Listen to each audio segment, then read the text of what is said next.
bahwa BUMDesa itu satu hal yang baru dan siap untuk berkembang baik dari level kebijakan maupun level di lapangan dari tahun ke tahun.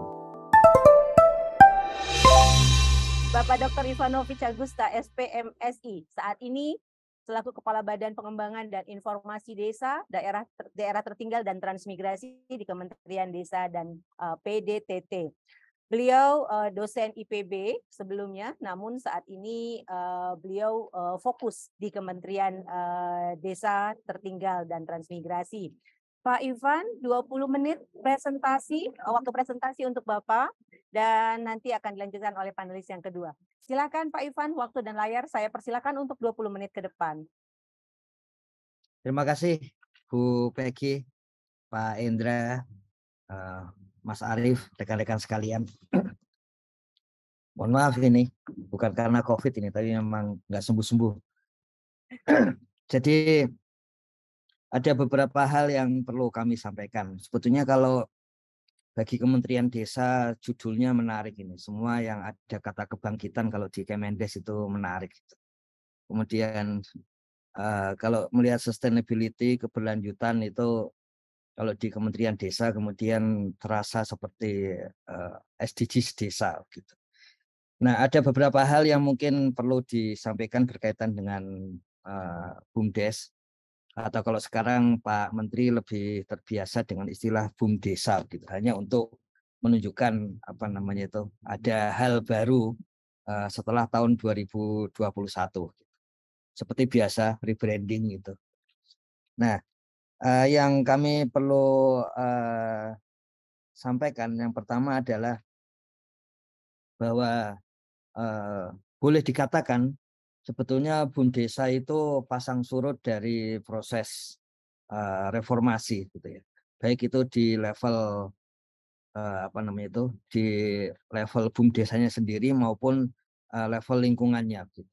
Jadi kalau kita lihat sebetulnya awalnya BUMDesa, kenapa muncul BUMDesa itu semangat utamanya memang otonomi. Jadi kalau di level pusat ada BUMN untuk level pemerintah pusat, di daerah ada level BUMD, kemudian di desa ada level BUMDes gitu atau BUMDesa. Nah, tapi yang menarik adalah bahwa itu satu ide. Kemudian pertama kali muncul di Undang-Undang tentang Pemerintahan Daerah tahun 99 gitu. Kemudian di undang-undang itu pun kalau kita runut sampai sekarang sebetulnya BUMDesa, BUMDes atau BUMD atau BUMN yang disebut dalam satu nafas bersama itu sebetulnya baru muncul ya di tahun 2021. Jadi bisa dibayangkan dari undang-undang di tahun 99 itu kemudian baru benar-benar muncul dan kemudian bisa boleh dikatakan dengan posisi yang relatif setara, artinya setara itu bisa saling bekerja sama dengan berbagai entitas bisnis lain itu di tahun 2021. Jadi ini ada satu pelajaran yang panjang, dan pelajaran yang paling penting itu adalah sebetulnya bahwa BUMDesa itu satu hal yang baru dan siap untuk apa namanya berkembang baik dari level kebijakan maupun level di lapangan begitu dari tahun ke tahun. Jadi seperti kita membuka warung, kalau ditanya itu bukan tidak ada barang yang dicari, tapi coba ke sini. Ini sedang habis, coba ke sini besok pagi gitu. Nanti supaya sudah ada gitu. Sebetulnya dalam proses antara menyampaikan habis kepada publik itu sebetulnya sedang dilakukan perbaikan di dalamnya gitu, sehingga kemudian kebutuhan dari publik itu muncul. Kira-kira perjalanannya seperti ini. Tapi ini adalah perjalanan kebijakan. Jadi perlu, kalau menurut kami, ini mumpung ada Pak Jalal ini, agak aneh juga manggil Pak. Kita ada baiknya membagi metodologi analitis menjadi 3 gitu, meskipun itu agak lazim di apa namanya, ilmu-ilmu yang sifatnya lebih ke sosialis daripada yang lebih ke liberalis gitu. Yaitu ada aspek infra, ada aspek supra, dan ada aspek struktur gitu. Nah, yang boleh dikatakan kalau kita bisa membagi 3 itu, yang lebih banyak berkembang sampai saat ini sebetulnya aspek suprastruktur atau aspek kebijakan. Yang kemudian jadi topik dari pembicaraan ini, kalau banyak kritik kepada BUMDes itu pada saat ini, itu lebih banyak pada kritik pada level infrastrukturnya, bagaimana kondisi BUMDesnya, direksinya, pengurusnya begitu. Tapi sebetulnya ada satu lagi yang sering dilupakan, yaitu hubungan antara BUMDes dengan BUMDes maupun BUMDes dengan pihak lain. Yang boleh kita katakan itu sebagai level struktur sosialnya begitu. Nah, ini kita bicarakan dulu yang bagian level suprastruktur. Jadi sebetulnya kelompok-kelompok ekonomi desa itu sudah dibangun sejak lama. Kalau kita baru memulai di tahun, katakanlah kalau kita memulai dari data pada tahun 70-an itu. Karena sebetulnya sebelumnya juga sudah ada indikasi bagaimana kelompok-kelompok tani di tahun 50-an akhir sampai 60-an awal gitu. Tapi kalau kita mulai sebagai kelompok usaha di tahun 70-an itu kemudian berkembang menjadi berbagai jenis kelompok-kelompok ekonomi. Ada yang namanya UET-SP dan sebagainya begitu. Nah, di tahun 99 kemudian ada BUMDesa dengan Undang-Undang Pemerintahan Daerah tadi. Di 2005 itu kalau tadi ada undang-undang di 2005 itu ada peraturan pemerintah tentang desa itu. Yang di situ karena ini menyangkut ke Undang-Undang Pemerintahan Daerah, maka BUMDesa didirikan lewat peraturan daerah. Sebetulnya itu logikanya ya karena ini undang-undang pemerintahan daerah. Tapi karena itu kemudian menjadi tidak sulit untuk cepat berkembang dari sisi kuantitas. Karena untuk membuat satu perda sangat ya terutama rumit, mahal dan tidak sebentar gitu. Sehingga di tahun 2010 itu Kementerian Dalam Negeri mengeluarkan peraturan Menteri Dalam Negeri bahwa BUMDes bisa didirikan dengan peraturan desa saja. Nah itu kemudian memang ada perkembangan, tapi tidak terlalu signifikan, mudah untuk diduga karena memang sumber daya finansialnya tidak mendukung gitu. Baru setelah adanya undang-undang desa itu masih sama bahwa di sana badan usaha dan kemudian itu didirikan lewat perdes. Tapi yang menarik di undang-undang desa kan tidak hanya sifatnya suprastruktur, ada undang-undang, tapi juga ada infrastruktur yaitu dana desa. Sehingga itu memungkinkan desa untuk melakukan berbagai kegiatan, termasuk di dalamnya kegiatan untuk mendirikan BUMDesa.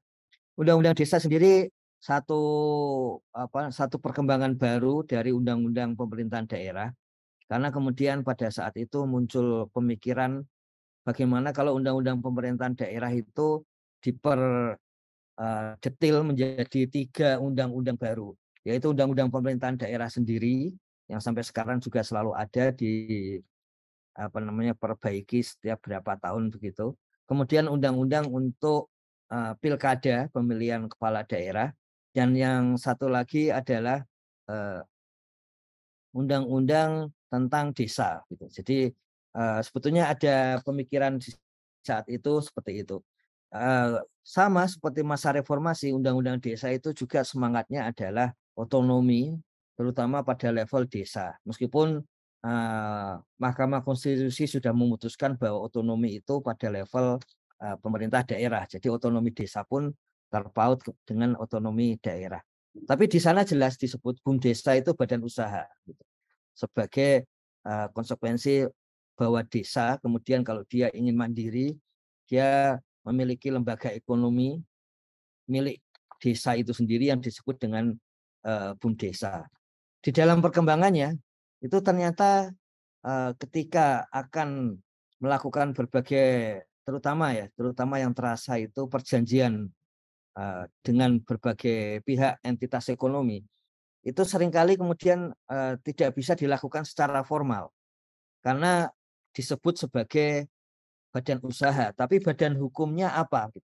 Jadi perlu kami sampaikan itu salah satu titik awal bagaimana BUMDesa itu berkembang, yaitu ketika ditanya ini dan itu nggak bisa jawab, tapi kemudian kita mencari jawaban-jawaban dari sisi kebijakan lebih lanjut gitu.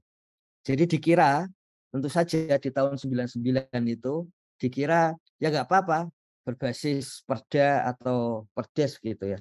Kemudian dia bisa bekerja sama. Tapi bagi entitas ekonomi dia badan hukumnya apa gitu. Jadi bisa dibayangkan di tahun 99 muncul secara resmi, di tahun 2014 itu juga semakin berkembang, tapi kemudian selalu mentok ketika ingin melebarkan bisnisnya itu bahwa tidak bisa mendapatkan kredit gitu, tidak bisa bekerja sama dengan perusahaan besar kecuali ketika BUMDesa itu kemudian mendirikan perseroan terbatas, mendirikan koperasi dan berbagai badan publik, bukan badan publik, bukan badan badan usaha tapi sebagai badan hukum. Badan hukum.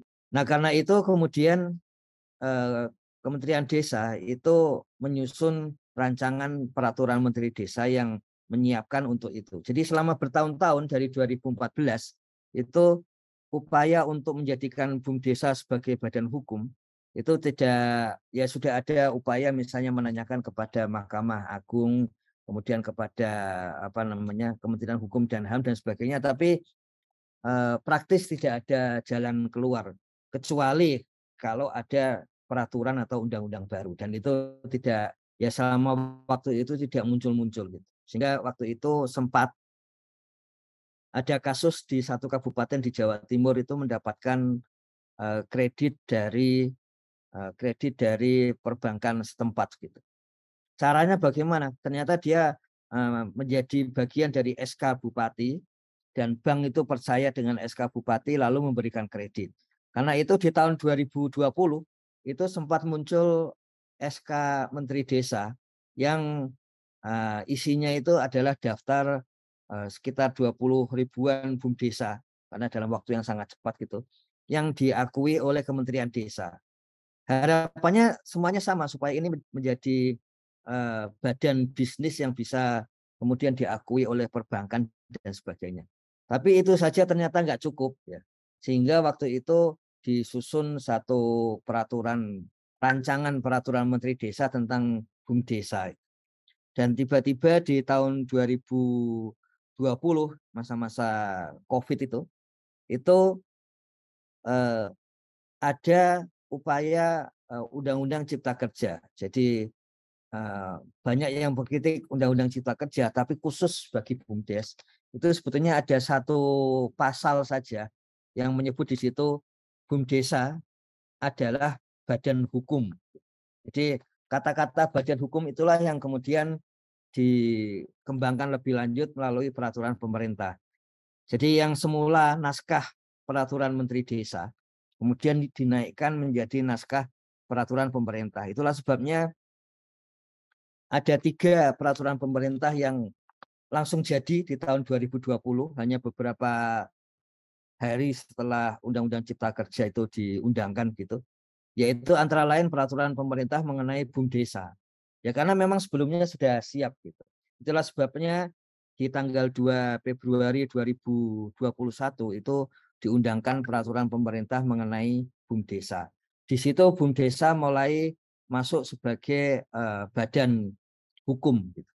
Dan yang menarik adalah di dalam perjalanan dengan Kementerian Hukum dan HAM itu disepakati bahwa lazimnya untuk membuat satu badan usaha itu, badan hukum itu resmi, maka dia bisa menggunakan notaris dikuatkan oleh Kementerian Hukum dan HAM atau bisa melakukan melalui peraturan daerah ya, berbagai perumda dan sebagainya. Tapi yang ini justru peraturan pemerintah. Jadi dan yang menarik adalah waktu itu Bapak Menteri menyampaikan kepada Kemenkumham bagaimana idenya. Idenya adalah Kementerian Desa punya kekuatan dalam bentuk data. Dan salah satu kelemahan dari desa adalah menjaga data itu tetap ada. Gitu. Makanya kemudian di salah satu rapat di kementerian, Bapak Menteri memimpin sendiri, kemudian menyampaikan bagaimana kalau fungsi dari notaris itu dipegang oleh kementerian. Sehingga BUMDesa itu tidak usah mencari notaris kemudian mendaftarkan ke Kemenkumham, tapi semuanya mendaftar di Kementerian Desa, termasuk menyampaikan semua dokumennya di Kementerian Desa. Kemudian ada verifikator, tim verifikator di Kumham otomatis oke. Itu tawaran yang penuh risiko sebetulnya. Penuh risiko artinya belum pernah terjadi seperti itu dengan risiko bahwa salah dan benarnya itu ada risikonya di Kementerian Desa gitu. Jadi eh, apa namanya itu eh, jadi di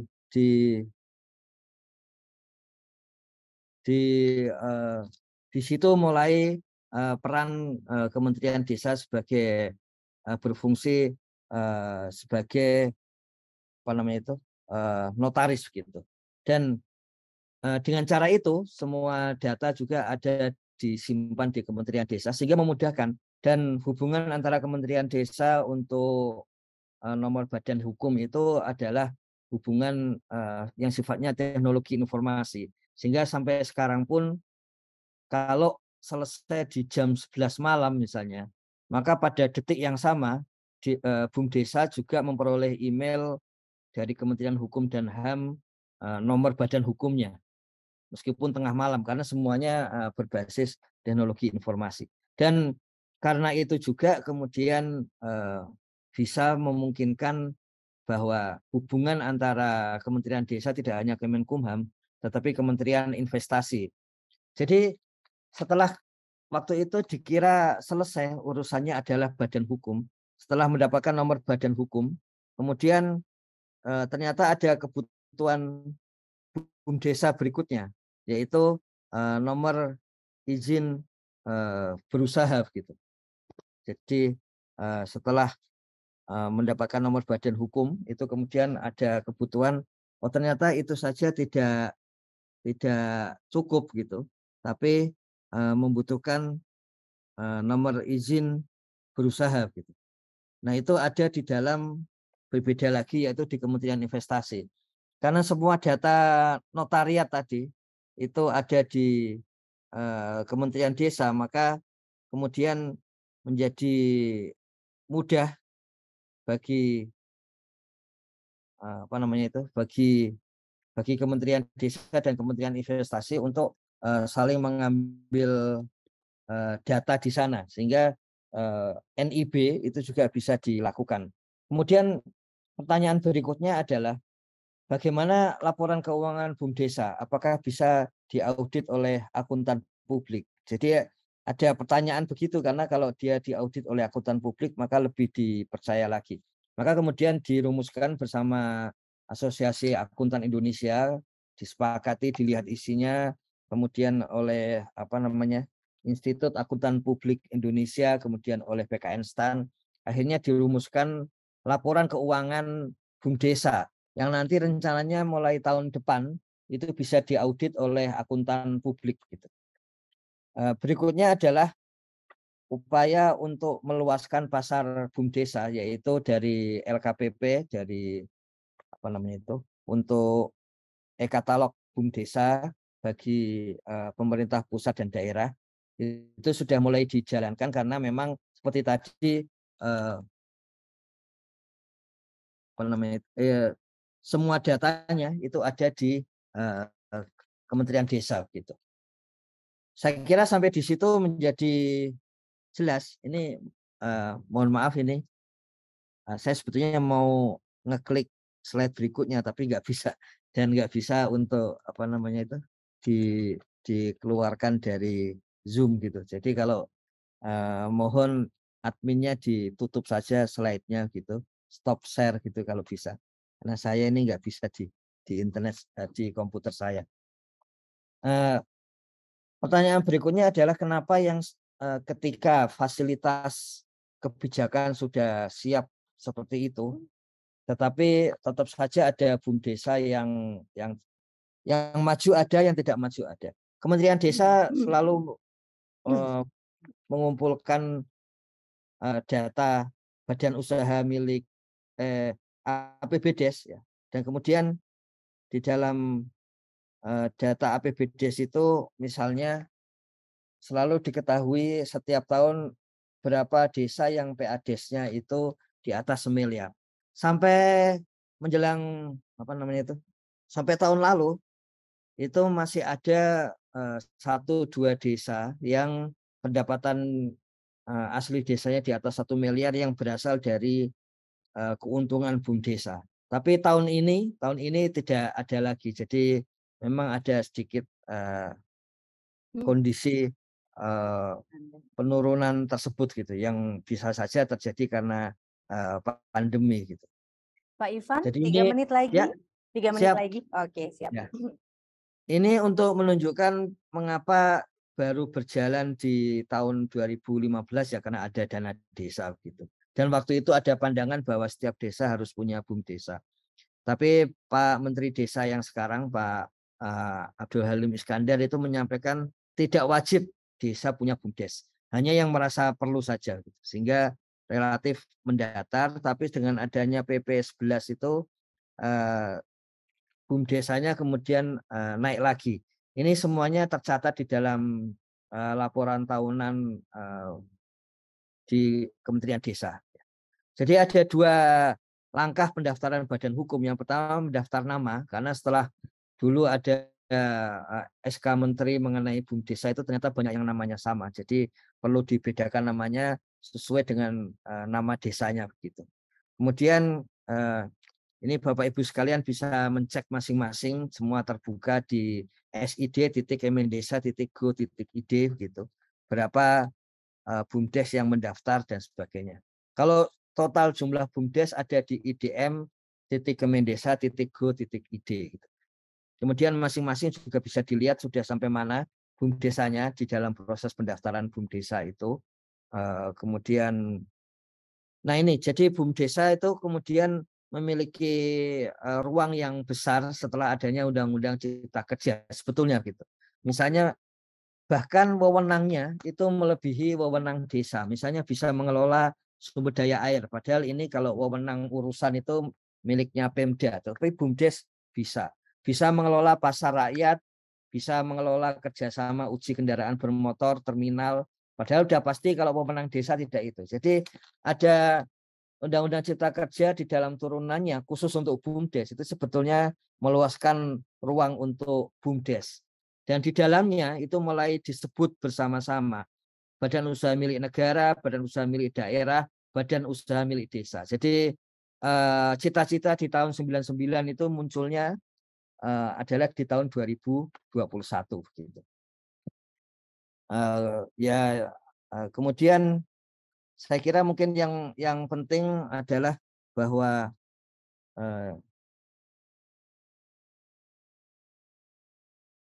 ada 3 aspek menurut kami. Dalam aspek kebijakan, karena sebetulnya posisi Menteri Desanya yang memang progresif untuk itu, maka boleh dikatakan banyak peraturan kebijakan yang muncul di tahun 2021 sampai sekarang itu yang sebetulnya ini kalau menggunakan Habermas ini satu kebijakan yang membebaskan, bukan kebijakan untuk apa namanya membuat lebih seperti kerangkeng begitu, tapi ini membebaskan itu.